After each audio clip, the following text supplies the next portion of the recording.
Fuck. Fuck diddly yuck. Fuck.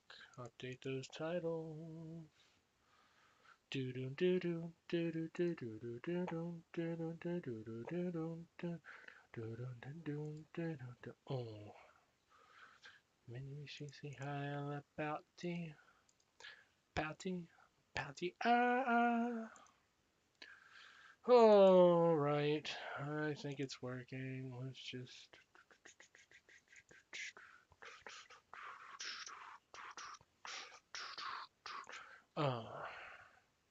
Maybe she say hi about the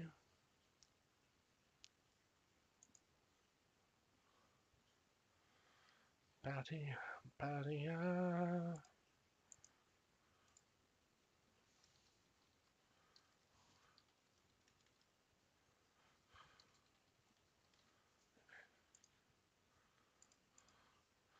pouty pouty Oh, I know I should get started.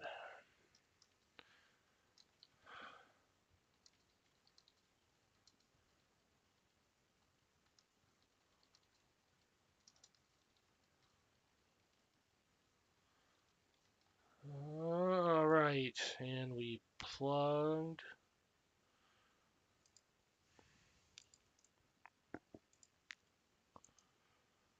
We plugged. And let's plug over here.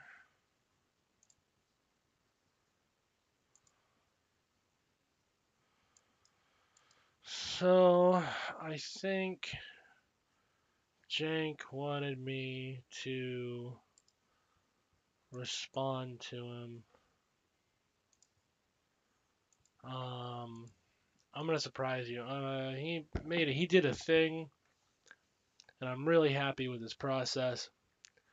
It sounds like he read, and then he tried to reason it out, and I'm really proud of him. So I don't really have an urge.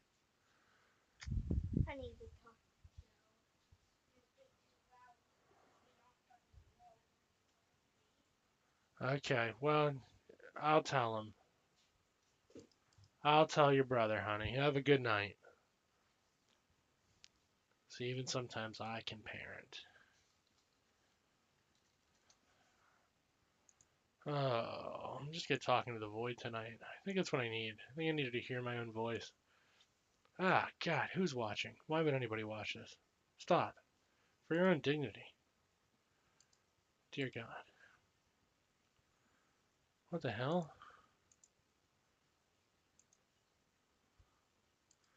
God, don't do that.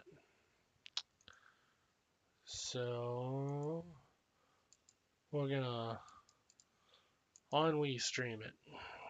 See, the name's a pun. So, let's do what I always do to cheer myself up. See, here's the thing. Most people get depressed when they get bad news. When I get bad news, right, I can take it. I can handle it. That's pretty much all my existence is, just annoying, alienated bad news. So when I get good news, and I've had two pieces of good news, I'm going to keep them. I'm going to keep them for myself. But I've had two pieces of good news, and I don't know what to do now, right? Um, I could scream about politics, but I feel like another white guy screaming is frankly kind of unnecessary. Um, I feel like that's worthless. Sorry, I'm like reading my group production chat too, because this is special. Like two. Why? No, less. Really? You're watching on YouTube for the sound quality. Huh. Well, it never drives viewers. Counterpoint, I should be driving viewers away. This is terrible. I don't even know how long I'm gonna be on. I don't know. I should go for 10 hours. Just go straight, right through the night. Just say everything. Um, yeah. So I don't know. I think I want to bust through myths. So if you have any kind of a myth, that's a liberal myth, a Nazi myth, a conservative myth or even a leftist myth. Ooh, let's see what myths we believe in, right? Go ahead, throw it in chat. If you're here, if you're trapped in this hell box with me, if you're on this connection, throw in a myth. I will address it.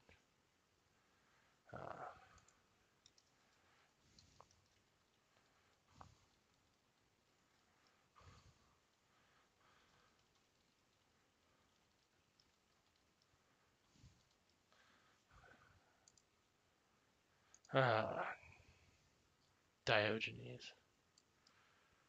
They always say Diogenes. It's the asshole among all philosophers.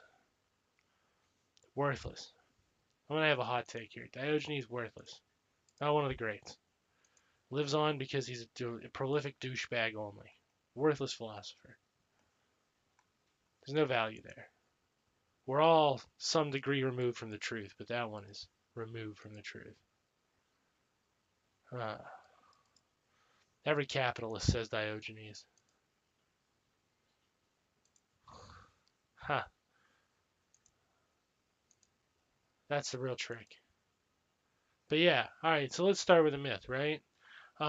This is my favorite one. This one always goes around, and it actually doesn't have any fucking bearing in reality. Um, Incarcerating people doesn't work because we in America incarcerate the most people, which is true, and our murder rates and crime rates go up, not down, or they stay relatively high. Also true. But the problem is the sentence structure, like, kind of reveals itself as a myth right in the start, right? Okay, so we incarcerate the most people in the world, and we're not safe because our crime rates go up, not down. Ergo, incarceration doesn't work. Um, this comes from a monadistic standpoint, right? Because I can think of about, let's see, voting populace is 160 million roughly. About, well, how many were in the last election? 71 million. I think it's 71 million people. If you incarcerated them, the world, the country would be that much safer. Um, it's that simple. You have to incarcerate the right people. You have to incarcerate the people who perpetrate crimes. If you were to go through and just eradicate all the people who are prone to school shootings or prone to postal shootings, which has fallen out of favor because these people don't have jobs anymore, um, or anything like that. If you were to take those people, generally speaking, what you're going to find is a subsection of the populace who are disturbed incels. And if you jail them and prevent them from having guns and keep them away from society and social interaction further, comically enough, crime rates will drop because they're the ones doing the mass shootings. It's not that hard to figure out. If you have 1,000 people who are committing 20% of the crime, i.e., the actual amount of active terrorists in the country, and you were to lock up or otherwise deal with those 1,000 people directly, you're going to have less crime. Statistically speaking, you're just going to have less. There's going to be less there. What we do is we incarcerate people who really don't deserve to be incarcerated. You know, in the same, I guarantee you, in the same breath, somebody spouting that myth would also spout that we're also incarcerating all these people for nonviolent drug offenses like smoking weed, right? And that's true too. Um, the problem is myth A is negated by myth B, right? Because myth B is not actually a myth. It's true. We do incarcerate all those people. Uh, A and B actually are very much at odds, and a lot of people believe both, right? So they believe the answer is automatically prison abolition, whereas clearly, uh, the problem here is actually the liberal democratic capitalism is not actively regulating a market that is harmless, drugs. Oh, communism killed X number. Okay, yeah, we'll do that. Um, we'll do that one. Um, yeah, so it's capitalism not regulating a market properly. That's the first failing. Second failing is our justice system comes directly out of the slave trade. The reason we have police officers in the form we have them now is originally based off of slave patrols. They were manhunters. Their job was to play the most dangerous game and hunt human beings. So we kept that structure and then we gave them more power and they called them police officers. So the justice system is formulated around people who are designed to hunt a very specific group of people. Um, and people who like that group of people or are neutral to that group of people. So it's not actually, the problem isn't the act of incarceration, because communism could do it. Anarchism could, right? It wouldn't be hard to run a prison. Um, if you look at the academic setting when they did the original prison studies, I can tell you how those people will turn out, just like they do under capitalism and frankly under communism, right? The guards. I'll tell you how they turn out because that's how prisons turn out. Oh, you're good. You don't ever. I get it. You don't have to. You know. You don't ever have to say sorry to me. Sorry, I'm talking to the Twitch chat because they're talking to me. This is new. You don't ever have to apologize to little old me. I don't deserve it, frankly. I got what you're going for too. Communism killed 150 billion people in the last 10 minutes over 70 years. Yeah, I know that myth. But yeah, you can run those institutions just fine. You can use them to remove actual dangers to society: serial killers, rapists, pedophiles, and deviant mass shooters. Right? You can do that. That's not very hard, and your crime rates will drop. Because then you're left with basically crimes of opportunity, crimes of passion and opportunity instead of planned mass executions, i.e., you're combating actual terrorism. And I personally, I'm a communist. I don't see a reason to shy away from that. Don't play pretend that alienation is going to go away under communism. There's always going to be a certain amount of alienation present if you don't keep everything you make. There is. If you participate in the building of a massive structure, there's a lot of pride you can take in that, but there's some level of alienation because it may not be your massive building. Nobody lives in the Hoover Dam, and that was a big group project people got to be proud of that they participated in, and they made this beautiful, powerful thing. You know, um, so alienation is it's always present. It's capitalism exacerbates it to its maximum for the profit of capitalists. That's what it's designed to do. That's how it profits. It's not the intention of capitalism to raise alienation. It is just how the machine's built, how it's going to work. And we can't assume that alienation is going to go away automatically under, God, somebody else watching. Terrible. We can't assume that alienation is going to go away just because we institute communism. Communism is premised a lot on factory production. At least the theory work is. We really love our factories for mass-produced shit. Our goal is to get you in and get you out. Get a lot of people in and out so that you can go enjoy your life. How did Dr. Frowley put it? Workers want a life of security and dignity, I believe, is how she framed it, and that's correct. Right? That's right. You should listen to her. That's what we want, and that means jobs, and that means time to do those jobs and ways to do those jobs that don't erode our dignity and decrease alienation. And again, we don't mind mass production. That's not a socialist. That's not that's an anarchist thing where you kind of skirt away from the idea of the mass produced. And it's certainly a liberal feature, to shun you for consumption. A communist doesn't. Neither of those things is a problem. We like our big group projects. We like our order. Well, that's why they sometimes joke that we're the conservatives on the left. Yeah, we are. We are the conservative ones. Um, you know, that's it. So that was good. So that was one myth I saw tonight, and that always sits in my craw. So I finally decided to do something about it. Let's tackle the communism killed X number of people over 70 years. And we'll add the caveat. You know what? I'm going to take the caveat off if that's okay. I'm going to take the sanguine number first. Here's the thing, right? If you were to play a numbers game with capitalism, capitalism actually hates communism for not killing enough people over 70 million, or excuse me, 70 years. Capitalism turns about 7 million bodies cold per year. So in 10 years, they're already at 70 million, right? They're more efficient at murder.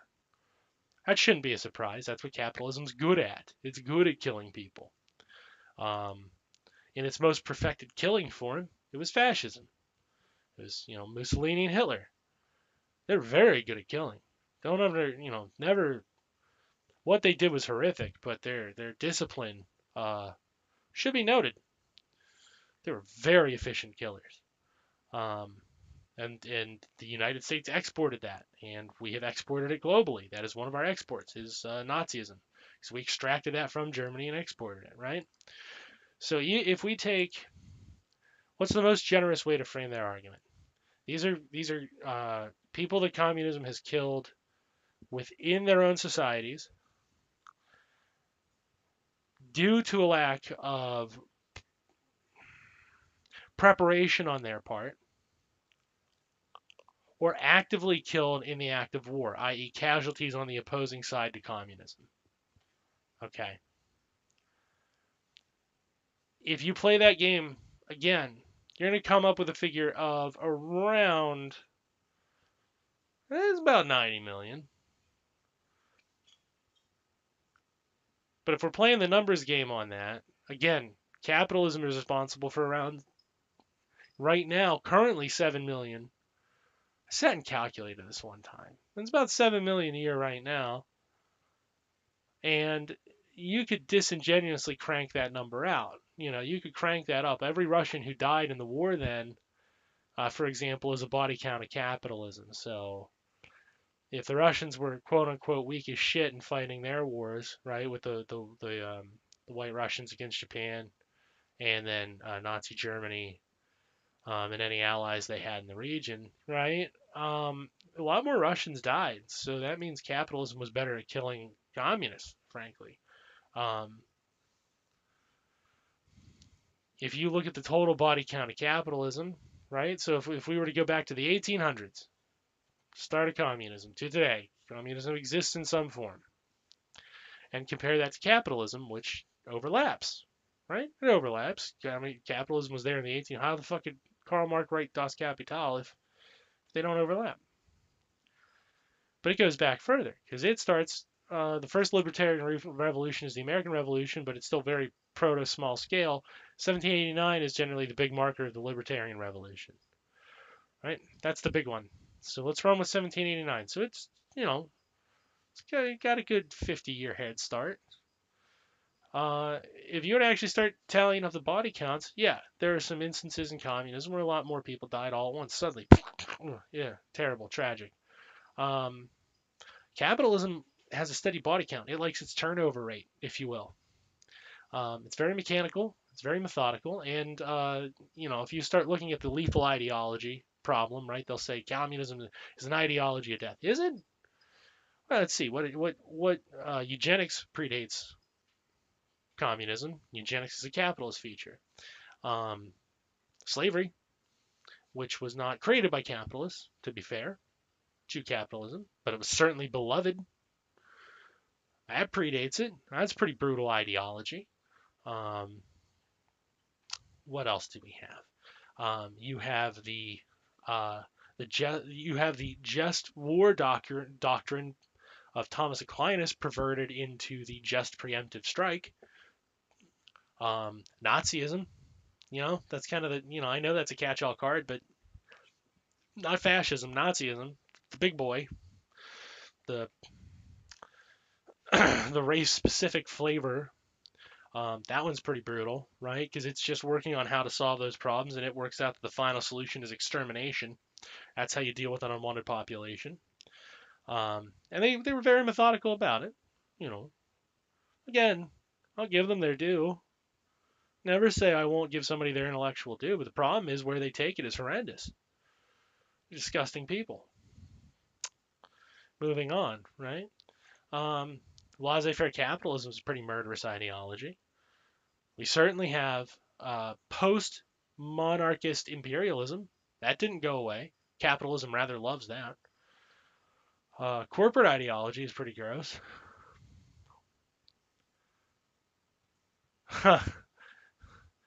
What a dumbass congressman. And let's really get down to the let's really get down to the brass tacks, though, right? Let's give you the ideology. Why is that magic argument bullshit? And I submit to you my claim as to why the magic communism killed X, therefore communism is bad argument is bullshit. It goes back all the way to David Hume. David Hume has this wonderful little law about argumentation, and I represent it a certain way, and I'll tell you how I represent it. Um, but it's called Hume's law, okay? And Hume's law presents this very simple truism: is not equivalent to ought. Right? When you reduce Hume's law down, is does not equal ought. What is not equivalent to what ought, and you can extend that in a couple different ways. I like to represent the problem though in this manner. You can tell I'm tired. This is close to an insomnia stream. 4 dead kids, right? If I just say 4 dead kids. In 1901, 4 dead kids. In 2021, 4 dead kids. 4 dead kids. That's it. 4 dead kids. Make a moral judgment. Make a descriptive judgment beyond 4 dead kids. Or excuse me, make a normative claim, right? God damn it, I'm always bad with my claims. See, this is how you know I wasn't actually professionally trained. I've had to learn all this shit. Claim. Okay. Yeah, make a normative claim. Right? I made a descriptive claim. 4 dead kids. Now make a normative claim out of 4 dead kids. Give me an ought. What ought we to do? What are we supposed to do with that sanguine piece of information? How are we supposed to process that? What do you do with that? It is that the 4 dead kids problem is equivalent to communism killed 100 million people. The very question you should ask is and if they give you some moralizing bullshit, oh that's wrong, that's bad, why? If you kill 110 Nazis, argue that that's bad. 110 million Nazis, 150 million Nazis, 180 million Nazis, 200 million dead Nazis. Yeah, yeah, I'm live. Yeah, I'm okay. I thought you were watching. Oh yeah, you do. Sorry, parenting again. Um, but it's the same problem as 4 dead kids. It tells you nothing, honestly. It gives you a sober factoid, devoid of any context, and you can't do anything with it. Because I can actually make that to where you'd be like, well, I don't like it, but okay, I can accept that. If I were to say that there were 4 teenage kids, right, and they were in the process of committing a series of rapes in Belgium with firearms, and they were firing at the police, and then the 4 got shot and they died, right? 4 dead kids. You don't like it. You don't want to hear that. But at the same time, you're going to say, should have been doing what they were doing. See, there's no moral ought there. Because of how much extra, number one, I had to add a bunch of extra information for you to make that fucking judgment.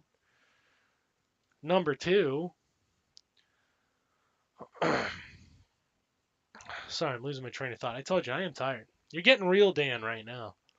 But, number one, without the extra information, you actually can't make the ought claim. Number two, even if you have the extra information, if we're talking historical things, I got bad news. The defense all supplies to capitalism. Who cares? That shit's over. Now we're here. If that hadn't happened, we wouldn't be where we are. And that's fucking gruesome. Because none of it's good. It's not really. People love to be like, oh, it's terrible what they did to the slaves. But they look at what they did to the landlords. You could have evicted the landlords. You could have booted them. Fuck, you could have jailed them. I already said you could have jailed them. You had a ton of alternatives. You chose to do what you did. Blood's on your hands. You got to live with that. So I never let that problem bother me personally. That's a myth I just don't care about. You can throw any number and I will almost facetiously be like, yeah, they could have ran that scoreboard higher though. Awful lot of fascists in the world. Look at how merciful they were is usually how I like to term it. Is you start fucking trying to bog yourself down in the morality of the past. And I get bad news. Past is just as shitty as today. Some ways shittier, some ways better, but the average level of shitty has never decreased across human history. I've found no evidence to the contrary. Maybe in specific blips, like are in our own lives, you find a moment of happiness. Maybe there's some relative part of the expression of a Pax Romana. But if you bury yourself in judging the past and making sure to put your moral stamp on it, and frankly, Chrisman said it best, but I'll say it like this. I don't remember if he said it like this or not. I don't give a shit. You're just admitting you're a failure. You're either gonna do or you're not gonna do. Fuck, I'm not a doer, so best I can do then is to fucking try. Let's fucking try this. Here's what it is. Hit me with another myth. Hey, give me another myth. Come on, give me another myth. If not, I'm gonna do one of my favorites. 21st century American communism will resemble 20th century Soviet and Chinese horrors. Yeah, that's a great myth because that makes no fucking sense. The people who say that have no conception of dialectical thinking and no materialism in their heads. They are literally living in a fucking fantasy. It can't. Even if I would want it to, for some reason, resemble the Soviet or Chinese models, it ain't gonna fucking fly. Yeah, that's a fantasy. Anybody who sincerely believes that, they're fucking cosplaying. Or they're a disingenuous, romanticistic, idealistic fuck living in a fucking fantasy land. Uh, you know, not fucking reality. Jesus Christ. I just imagine trying to say that we're going to have fucking commissariats and fucking people's committees. They weren't monads, god damn it. They were the fucking closest thing you could. They were primed. They were primed to be Homo socialismus, the new human, the Soviet human, the socialist human. They were primed. They were the closest you were going to get. This many years under bourgeoisie capitalism, that's been beaten out of us. Whatever we scrape together will look wildly different. Um, yeah. If I weren't so fucking tired, I would have this more sanguine argument, but you're really getting it off the cuff. I promise you. You're getting the raw shit. Dan in the background. This is how I talk before I present what I do on the show when I feel like being high and mighty. You know, fuck high and mighty. Propel. Good water. Not paid, just a fan. Communism fosters uniformity while capitalism fosters individual. Here's the fascinating thing. Oh, please keep them coming. You're doing so good. Here's the thing. I'm gonna shock you on this. As far as economic production is considered in the economic sphere, they both foster uniformity. They have to. The way I like to think about ideologies is not these separate little monads that pop up and they pop up here and they pop up here and they pop up here, they pop up here, and then they duke it out, right? I don't think of them like Hegel does. I think there's a context and then there's another context. And within that context, a new ideology is born. And the new ideology, if you will, is the offspring, right? So if you look at monarchy, the offspring of monarchism that won out was bourgeoisie capitalism. From bourgeoisie capitalism, you have, uh, we'll call that capitalism classic or original capitalism, the actual proper bourgeoisie shit they were writing about in the 16th, 17th, and 1800s, the old capitalism, which we don't have anymore. But from there, you have springing off, from the capitalist part of it, you have the economic ideology of socialism. From the political standpoint, liberalism. Liberalism has a ton of kids, right? Liberalism has its most vile and disgusting child, fascism, right? There's a through line from monarchism to liberalism to fascism. But we also have what we call modern libertarianism, or as I would properly call it, neoliberalism, because there really is nothing ideologically different between Nancy Pelosi and fucking Rand Paul, but for how they fucking talk. One of them is honest about it. But you have this through child then, right? And you could even call that a great grandchild of monarchy because that kind of goes through fascism. Neoliberalism happens after fascism. There's some people who even argue that neoliberalism and fascism are two sides of the same coin. One's just being honest about the bullshit. I am almost in that camp. The more I look at the world, the more I research. But what else does liberalism has as an offspring child, right?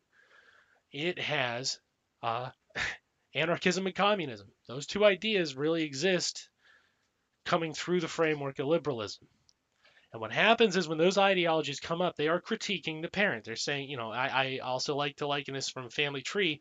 A good family tree to use is actually the Olympian family tree, right? You have the primordials, you have the Titan, surviving Titan of capitalism. So you have Uranus, Kronos, now you have Zeus, right? And the other Olympians. And there's this amorphous set of ideologies that each take some part of liberalism and make a negative critique. This is what we reject. And then they have holdover parts. So from liberalism to communism, as far as the workplace is concerned, yeah, there actually is a lot of uniformity there. The problem is capitalism is also it demands insane uniformity in the workplace. Communism doesn't really want to get rid of that. What communism wants to get rid of is how long you're there, how much alienation is happening. It wants to take away the alienation part of it. It still wants you productive. It is an ideology that is built first and foremost on the factory floor. The factory floor is the house. It's the religion of uniformity. It's the church. So yes, in the workplace, you go in, you do your fucking job, you leave. Nothing at all inherently different or conflicting. Go to work, do your job, get the fuck out. Exactly the same. What is different, what is insanely different, and this is where capitalism is lying about fostering individualism. The capitalist needs you in that job as long as you can. If it could work you for 24, the perfect worker would be somebody who worked for 24 straight hours for the same wage as everybody else, never got tired, so they never stopped productivity, didn't have a personality, so they couldn't get sick of the job, and doesn't need to leave, doesn't need to eat, doesn't need to sleep, doesn't need to drink, i.e. a robot. Capitalism wants a robot, the fucking perfection in fucking uniformity. That's why all these neoliberal scumbags are all fucking wetting themselves with joy about automated cars and automated fucking delivery trucks, automated trains, automated factories, anything that eliminates the human element, anything that doesn't have to take a piss. If it breaks, you can just build a new one and replace it. It doesn't matter, right? And soon you'll be able to have robots build those robots. You won't need humans. The goal is to kill humanity. That's neoliberalism's end goal. It doesn't like humans. That's why I'm pretty convinced fascism and neoliberalism are certainly. And if neoliberalism isn't the offspring, then ooh, I'm not seeing much of a difference. But the goal is to kill the human element. In communism, the idea is the human goes in, makes the value, distributes, then the value is distributed, and now all the humans involved have what they need. And we'll say first what you were going on with the basic needs, right? I need food, I need somewhere safe to sleep, I need physical safety from the elements, I need, in this era, I need electricity, I need running water, I need to stay clean, I need to be devoid of thirst, I need food to eat that's clean, it's not going to kill me. I need electricity to keep certain things on. I need hospitals running. I need street lights on at night in case I have to travel at night. I need lights in my home if I want to read, What if I have to study so I can get a different kind of job, or I can prepare for a job or something like that, And then after that, it wants to take the excess produced, the surplus value produced, and, more than likely there's going to be surplus value produced. It kind of has to be, because if I produce enough for me and then I leave, I have anarchism. If I produce enough for me and a wee tiny little bit that I could maybe barter with other people, I have anarchism, or worse, right? Far worse than anarchism, I have capitalism. So I still have to produce surplus value. I still have to produce enough for everybody. Whatever the thing is that I go to the factory and make, I still have to produce for everybody. But the point is to be able to get in and get out. Capitalism wants you there 24/7, 365. No breaks, lunches, no time for sleep, no holidays, nothing. It wants you manufacturing surplus value so the capitalist can profit. Here, you only need to be there long enough to make enough surplus value that you can distribute it to everybody else, and then everybody else has things. And ideally, technology is used to enhance that process so that when you do your job, you do it fast. And once you've done your share of the work to take care of everybody, you get to leave. And then do whatever the fuck you want. Now, between the two, again, while you're doing the job, while you, the human, are doing the job, there is no difference. You churn out that fucking surplus value. Churn out widgets, churn out screws, churn out hammers, churn out painting. I don't give a shit. Fucking those dumb paintings you see in fucking hotels just for decor purposes. Churn out those fucking those fake ionic columns for buildings. Churn out fucking marble at the quarry. It doesn't fucking matter. They want you doing the job. But the difference is the capitalist wants you to keep doing that job and is mad when you leave for the day. They're disappointed in you that you don't want to be there longer, producing for them. And the communist society says, great job today. Enjoy the rest of your day. Have fun with it. Fucking fly a kite, go fishing, read a book, act in a play, prepare for a play, write a play, write a song, sing a song somewhere, go see a movie. Fucking whatever you want to do. That's the individualism. If you don't want to produce extra in terms of entertainment or fucking research or whatever, you don't have to. The binary choice is yours. You can participate in that or you don't. Communism most certainly fosters individuality beyond the workplace. That's the real trick to socialism. I am very deeply suspicious anymore of anarchists, and especially ones who say like, "Oh yeah, I'm a socialist." Are you? But then I always have to temper it. Like maybe they do understand that when you hit the factory fucking floor, you have to work your ass. You got to work. Then they just want to fuck off. But Kropotkinyites, never trust them. Never trust Kropotkinyites. Oh shit! I'm just gonna reply to this real quick. What am I coming up with? Yeah, what'd you think? Well,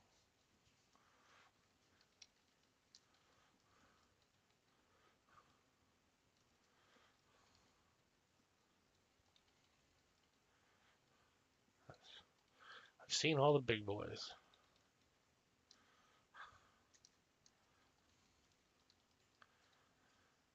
The indie cuts. Yeah. Um. Shit. What else? What's another good myth? Come on, keep them cranking them out. Doesn't have to be about. Doesn't have to be anti. It can be from the left. You can think of a left myth. I'll bust that down too. If not, I have a great one. Right. Um.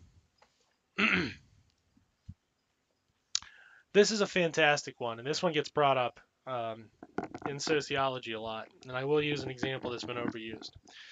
But here's a fantastic liberal myth. I just love this one. Okay. The actions of the past were definitely wrong. Thank you. Not plant. The actions of the past were definitely wrong. So when we repeat them because we're enlightened, they'll be right. And what I refer to there, you take your fucking pick, right? If you look at political arguments between Republicans and Democrats, a lot of them break down to that these days. When they did it, it was wrong, but when I do it, it's right. You take the Biden administration is quite literally premised on that. Everything Trump did was wrong. I'm going to do everything he did, but I can do it right because I'm more competent, right? This is the competency myth in part. I know that in the past, what we used to do is we used to haphazardly take children from indigenous families and we put them in these schools and with foster homes to whiten them, and that was wrong. So now that they've all been abused by white people, they're just bad parents. So now we have to take their kids away for their kids' safety, but it's not because they're moral or corrupt or savages. It's because we kind of fucked them up and now we don't know how to fix it. That's wrong. Okay, I'm really gonna shock you here. Human beings who are capable of parenting will parent. It's I one of the few things I think is instinctual. You have the instincts or you don't, and you will parent or not parent accordingly.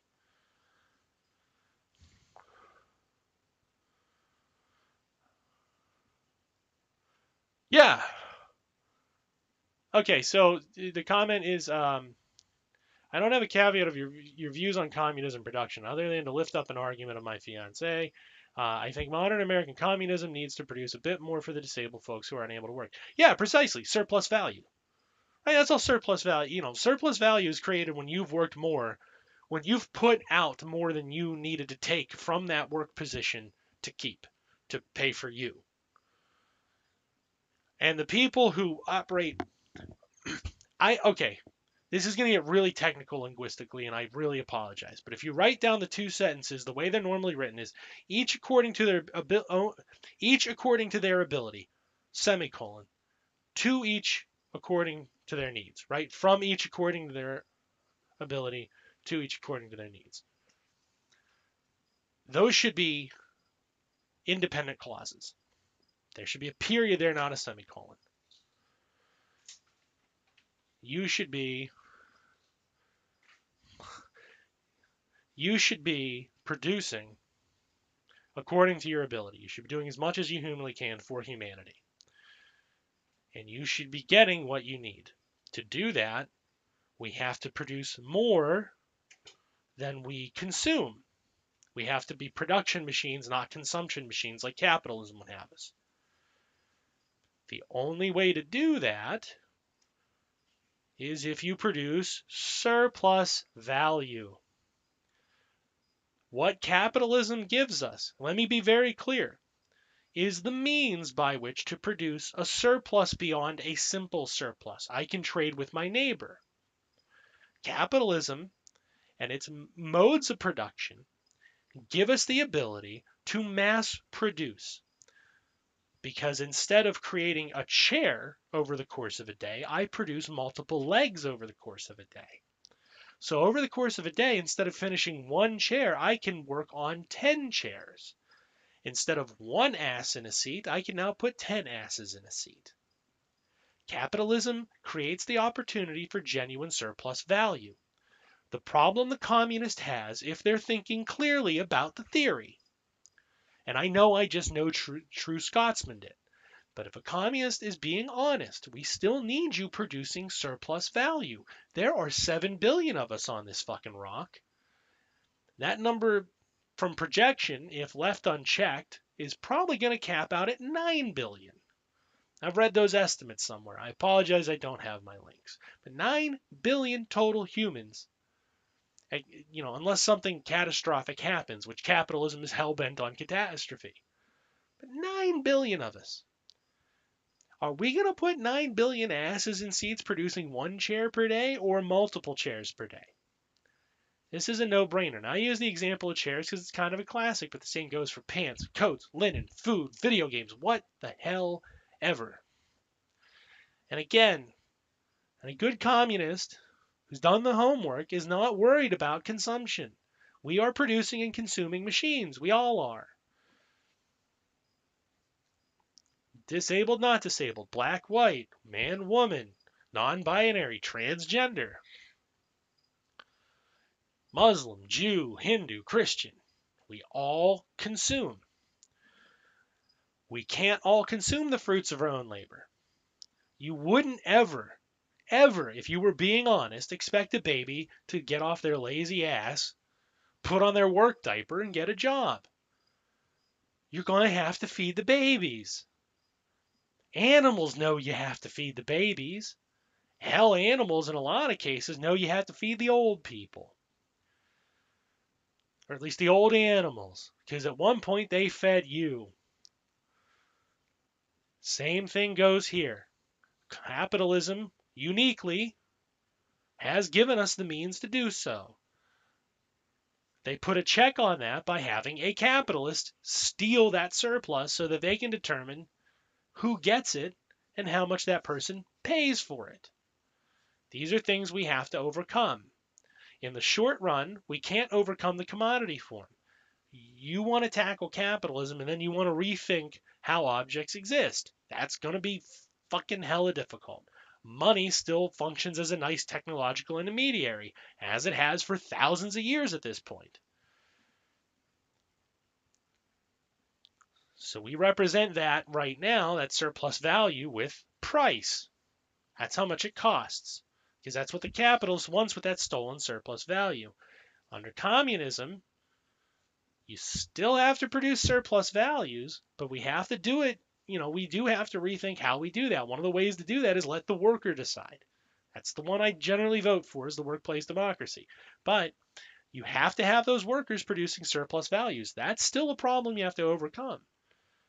And it's not only for disabled folks. It's not only for babies. It's not only for geriatrics. There's 7 fucking billion people. That's the number. That is the most inclusive you can possibly be, frankly. We have 7 billion mouths to feed. You're going to have to make a little extra. Now, again, the capitalist only wants the extra if they can get the money for it. They have to have some people who have to go without. The communist looks at that as an abomination, right? And honestly, in my dream world that I know I'll never live to see, I do fully agree. We're going to have to do a lot of things different. We're going to have to actually work out how bathrooms function. Shit. You've got everything from people suffering dwarfism, fighting with people in wheelchairs. For any number of reasons, you could be in a wheelchair. Any number of disabilities will knock your ass into that. Versus dwarves, right? People with dwarfism, little people. Obviously, we have problems with the conservatives being worried about transgendered people for no reason of merit. I've actually done the math on that. You are literally talking about a population of about 80 people who would actually fit the definition of the conservative fear. 80 people. Again, out of 7 billion, 80 people. So about 7,000 of those would be women. Right around 700 of those would be gay women. If you want me to start doing the numbers on that, and the bulk of those 84,000 threats, people like me. So you got to work all that crap out. You got to work up how people move around in buildings, how buildings are shaped. We have a lot of buildings that would just need to go, and there's also the complication of historical merit on some of those older buildings. Ought we keep some of them? I mean, my gut says no. But I have no religious impulse, whatever. Photographs fine, 3D modeling's fine. You can do a lot with 3D modeling these days, but some people actually do want the old thing. Antiquarians and historians, and it's not right for me to just say, well, eliminate it all, smash it all to the ground. Fuck it, who cares? That's not right. It is my knee-jerk reaction, frankly, but again, not right. Not what you do. And really, if I really applied that very harshly, of course, that means we'd have to steamroll over Marx and Lovecraft's graves, and I actually want to visit those one day. So, again, I'm not correct. But these are all problems you have to solve, right? You have to solve them in a group consensus because we have to have all those competing interests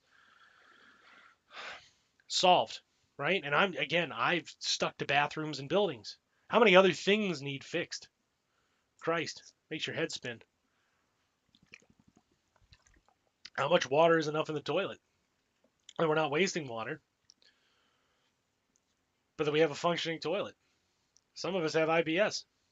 Some of us disabilities are very mild. Nervous bowels and shit. Still gotta have enough water in that bowl so you're not just fucking ruining the fucking joint. You know what I mean? You presumably you'd still want to keep things nice. I don't see why you wouldn't want nice things. But they gotta be working. You can have something very nice that doesn't work at all for a person. You know what I mean? So you gotta hammer that shit out. And yeah, commenter, your fiance is correct. That will have to happen. That's just it. It has to. You're right. That's correct. That's a correct opinion. We're gonna have to keep surplus value if we're being honest with ourselves. Gonna have to have extra. All right, come on, hit me with another myth. I got a little bit of time here. I got 11 minutes. Bang them out. Quick fire round even. Throw some shit out.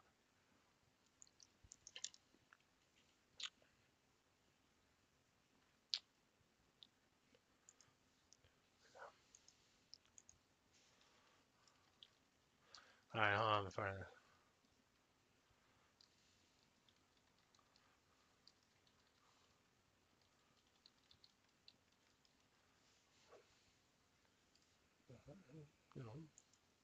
All right, so moving on. Yeah, come on. Give me another one. The chance communism makes countries poorer. Actually, kind of true, but it really matters on your definition of poor. If your definition of poor is simply wealth acquisition, of course capitalism is going to do better because capitalism is designed to concentrate and produce as much wealth as possible at the cost of the poor. So yeah, GDP is obviously going to go down. That's actually a positive, not a negative. That doesn't take much to think about, though. If you really take all the Bezoses and redistribute their wealth after you get rid of all the fake shit, if you get rid of all the fake capital gains wealth and what's tied up in just fucking pieces of paper that say stock, if you take away all that wealth and you actually look at the sanguine wealth they have, right off the bat they get poorer. That's fine. That's not actually the problem people think it is. It's actually the ones who want to go way more fucking purist agrarian. That's where it gets kind of bad.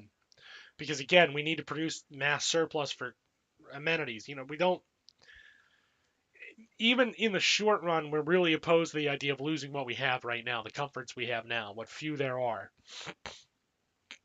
which in any kind of revolutionary state is probably going to happen. But in the long term, we want to get back to or surpass that at the base level. We like our internet, we like our electronics, we like our movies, we like our toys. We love our toys, folks. We love our toys. And we want to get back to being able to make those. Um, But if you're not making them for mass profit, if you're making them for mass distribution, by default you're going to get poorer because markup doesn't enter into it, i.e., inflation. That's kind of common sense. They get super poor in the traditional monetary acquisition sense if you actually are then able to overcome money. Right? If you overcame money, everything's worth nothing in a monetary term. You can't pay for anything. There is no wealth in that sense. So yeah, again, makes them poorer, but like, how much of it is fake wealth already? Fuck, the economy is already inflated every month by like 4 trillion that just gets magically written off. That's quantitative easing. That's what it is. You give somebody $4 trillion and pretend it didn't happen. So that way it doesn't enact inflation. The dog and pony show. There's 4 trillion more dollars made up out of thin air put in the economy. The economy just went up 4 trillion. That's fucking A to B. That's A to B bullshit. But it just gets pretended it's not there. So how much of that wealth is fake? That's the real question.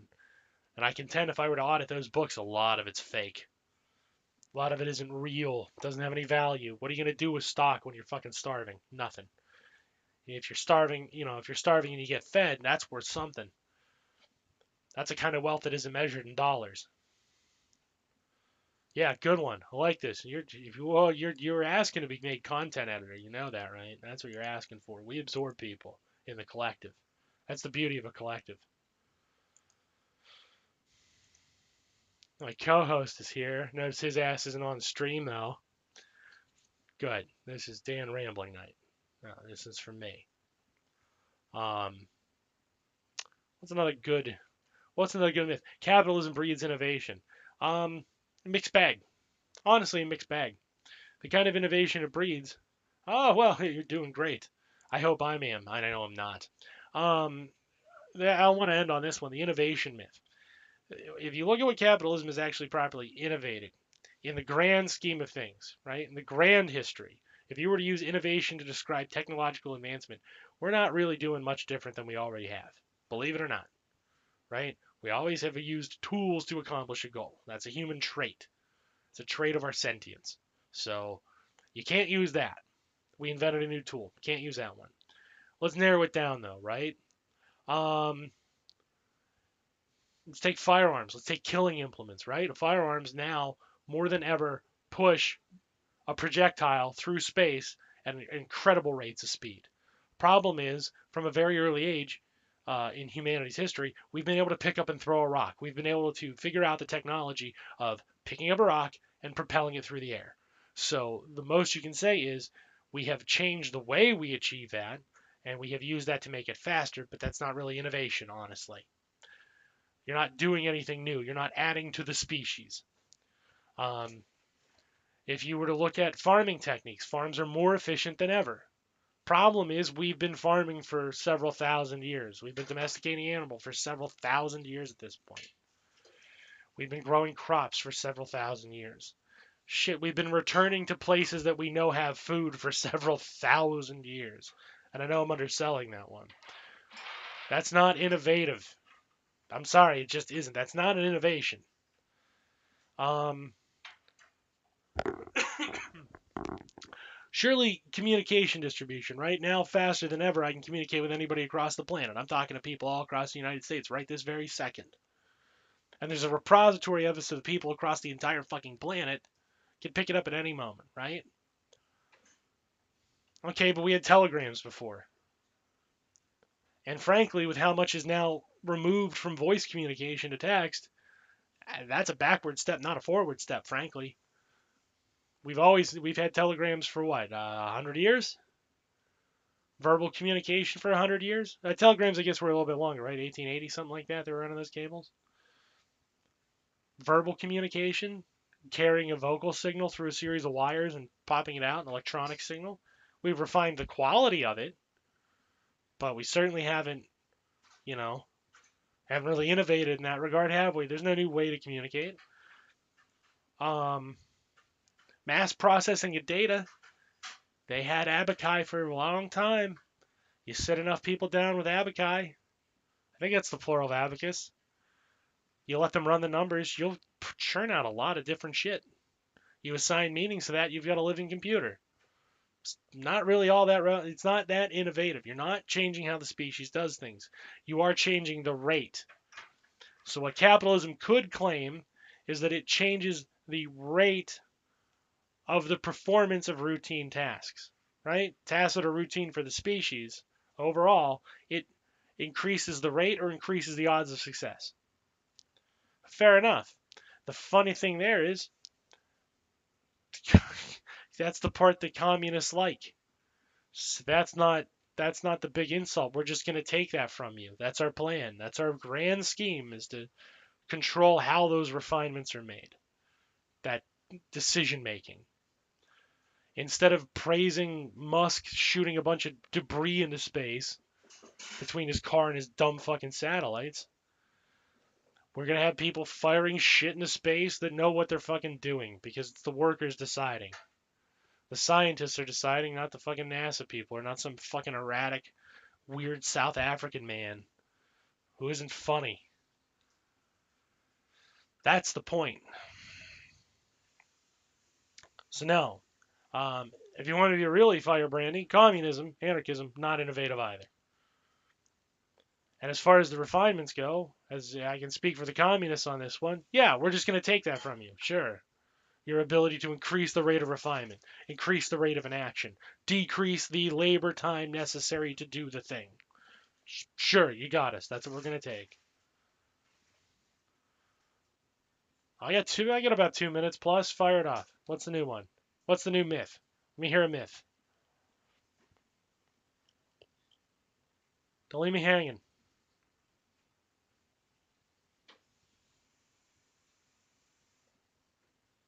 Dead air is always good for a stream. Yeah. Everybody loves motherfucking dead air. No. Everybody loves motherfucking dead air. Oh, shit. Alright. Oh, communism is inherently violent. So is capitalism, so is monarchy, so is tribalism. Human trait, irrelevant. The capacity for violence is in humanity, not relevant. Again, Hume's law applies. Bam. There it is. Yeah. No, as far as that one goes, sure. What do you think a revolution is? Sunshine and sparkles? You know, dumbasses. Do they not remember what 1789? Fuck 1776. Motherfuckers got cranked. Read a book. That's my answer to that. Read a fucking book. All right. So yeah, I got 30 seconds ago. I'm gonna do my plugs now. I'm gonna give a shout out to Northstar717. I want to give a shout out to, where are you? Where are you? Oh, you little scamp! I lost you. Um, these are all Twitter users. Where are you? Where are you, you little bugger? I said I was gonna do this. I always make good on my promises, no matter how half-assedly I achieve them. Yeah, orange juice TN. There's another one that should be followed. That's a good one. And of course, True Horror 69. He couldn't be with us tonight, except to troll the Menchies. Um, you know, again, you watched it on one of those places, so good for you. But also consider Patreon because Mended Pixie. Yeah, Mended Pixie. You should be watching. Shout out to Mended Pixie. Again, bam. I make good. I make motherfucking good. Alright, so this has been. Oh, really? Oh, I think I know Mended Pixie. Good people. Hold on, do I? Yeah. Okay, that's who that is. No shit. Mended Pixie's good people. That's perfectly fine. Um, I'll say one last thing. You know what? This is how I know who Mended Pixie is. At least I think I do, right? I think anarcho-communism is the answer, but I think the anarcho-communism we have is completely wrong, and we're gonna have to make up a new one, as you said, and I agree with, for the American context, because the old Soviet model, the old Chinese model, and frankly the old anarchism models, none of that shit's gonna work. Right? Think it through. None of this is gonna. You think people are gonna listen to a fucking commissar? Not for long. You think people are gonna fucking want to go out to the fucking fields en masse and collectively farm? Not for fucking long. They will. And motherfuckers forgot about nukes apparently. So I agree that anarcho-communism is the actual solution. I just don't know how to get there, and I know it'll be nothing like Kropotkin's model. That guy hated fun. You ever read The Conquest of Britain? That guy really hated fucking fun. Marx was bad at math, but that guy hated fun. That's bad. There's a hot take for you. All right, y'all have a good night. Take care. Be well. Don't die. Please don't die. Save that for like 50 years plus. You know, wait it out for a while on this rock. We'll